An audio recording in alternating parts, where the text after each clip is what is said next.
প্ৰথমে সকলোকে নমস্কাৰ লগতে হেপি সানডে। আজি সানডে বুলি আপোনালোকলৈ লৈ আহিছো কলডিলৰ সৈতে লোকেল মুৰ্গী মাংসৰ ৰেচিপি এটা। আপোনালোকে যদিহে ৰেচিপিটো চাই ভাল পায় তেনেহলে লাইক কমেন্ট কৰিব, নতুনকৈ যদি কোনোবাই চাই আছে চেনেলটি সাবস্ক্ৰাইব এটা কৰিব। আহক তেনেহলে আৰম্ভ কৰো।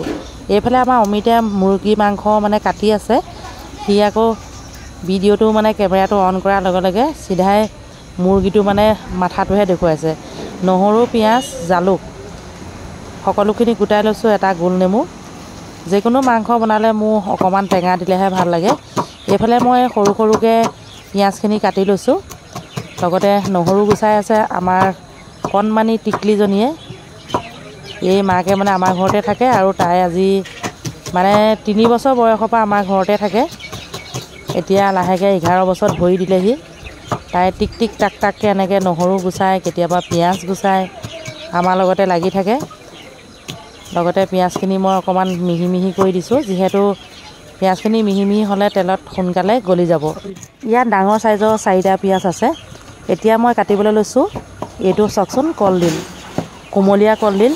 লগতে কলডিলটো কোনো ভীমকলৰ নহয় দেই, এই কলডিলটো হৈছে জাহাজী কলৰহে। যিকোনো কলডিলেই আপোনালোকে মাংসৰ লগত মিহলাই খাব পাৰে, যেনে ধৰক জাহাজী কল, ভীমকল, মানে যিবোৰ পোৰা কল বুলি যে কয়। কিন্তু কেনেধৰণে খাব লাগে সেইটো আজি মই অকণমান দেখুৱাই দিম। এইটো একেবাৰে মানে আঠা থকা কলা কলা হৈ যোৱা কলডিলৰ হয়। যে কি নহওক কলডিলটো মিহি মিহিকৈ কাটি লওঁ, তাৰপাছতে আপোনালোকক দেখুৱাই আছোঁ কি কৰিলে ইয়াৰ কলা কলা আঠাখিনি গুচি যাব আৰু লগতে তিতা তিতা নালাগে। এতিয়া কেৰাহী এটা পাতি ল'লোঁ, 2 পিচমান পিঁয়াজ পেলাই চাইছোঁ যে তেলখিনি গৰম হ'লনে নাই। ইতিমধ্যে তেলখিনি খুব ধুনীয়াকৈ গৰম হৈ গ'ল। এতিয়া মই পিঁয়াজখিনি অকণমান সময় ভাজি লৈছোঁ, লগতে নহৰু বটা অকণমানো ইয়াতে যোগ কৰি দিছোঁ। এয়া নহৰু বটি লোৱা।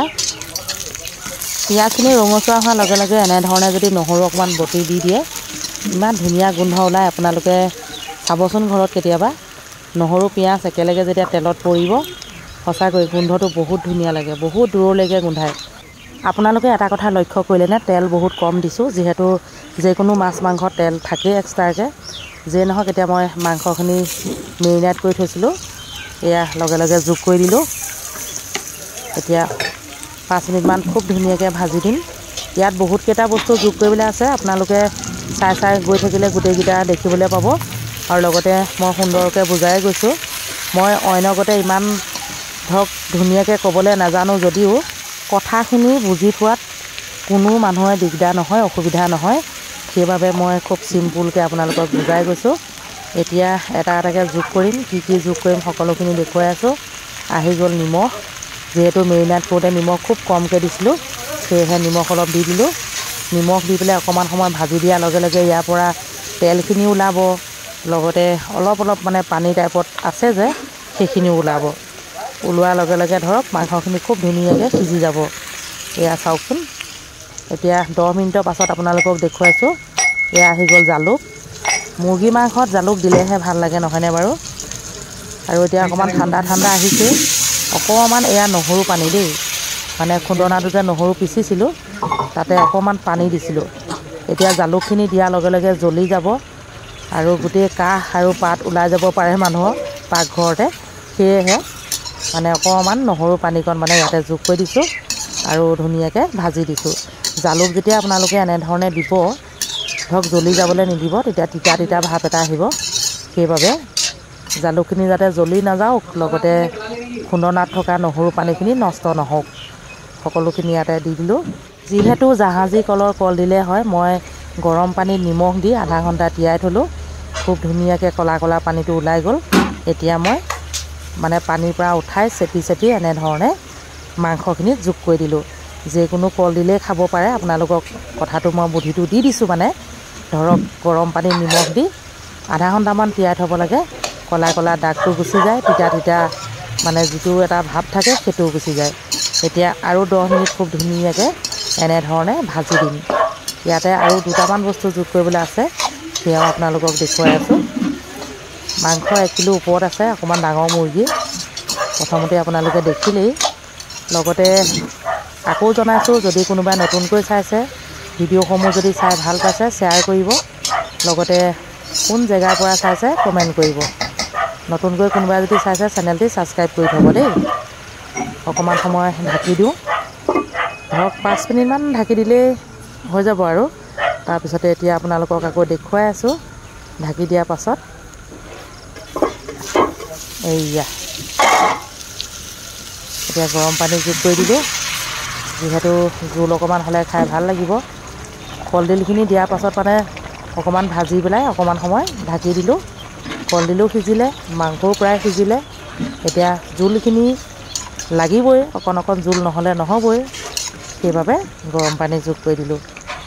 সিজিবলৈ আৰু বেছি সময় নাই। কালাৰটো ধুনীয়া হৈ আহিছে নহয়নে বাৰু? মইহে কৈছোঁ দেই, আপোনালোকে জনাব আকৌ। অকণমান বেছিকৈ দি দিছোঁ, মানে উতলাই দিম। যদিও সিজিবলৈ বাকী আছে, সম্পূৰ্ণ সিজি যাব। লগতে খাই বহুত ভাল লাগিব। এনেধৰণে যিসকলে নতুনকৈ ৰান্ধনি সোমাইছে তেওঁলোকে মানে ধৰক বনাব পাৰিব বুলিহে ভিডিঅ'টো শ্বেয়াৰ কৰিছোঁ। এয়া চাওকচোন কি ধুনীয়াকৈ উতলি আছে। ইয়াতে গোটা গোটা নহৰু কেইফুটামান দি দিছোঁ, কাটি কাটি বাকলি গুচাই কাটি কাটি দি দিছোঁ। আমাৰ নহৰু মানে অকণমান বেছিকৈ দিলে সকলোৱে ভাল পায়, লগতে ময়ো ভাল পাওঁ। এয়া হ'ল আদা, একেবাৰে শেষত আদা অকণমান ৰুকি দি দিছোঁ। আদা প্ৰথমতে দিয়া নাছিলোঁ মই, বেলেগ পেকেট মছলা মানে একো ব্যৱহাৰ নকৰোঁ, নেখাওঁ আমি। আদা দি দিলোঁ। এতিয়াও 2-3 মিনিটমান গেছতে থাকক। লগতে আদা গোন্ধ, নহৰু গোন্ধ এইবিলাকতো ক'বই নালাগে, বৰ ধুনীয়াকৈ ওলাইছে। চবেই সুধি আছে কি বনাইছে কি বনাইছে। কৈ আছোঁ আৰু মুৰ্গী মাংস বোলো কলডিলৰ লগত। এয়া চাওক কি ধুনীয়াকৈ উতলি আছে, প্ৰায় খাব পৰা হৈ গ'ল। শেষত সকলোকে মৰম যাচিছোঁ, যদি ৰেচিপিটো চাই ভাল লাগিলে জনাব দেই, নেপাহৰিব। আজিলৈ আহিছোঁ, আকৌ লগ পাম, বাই বাই।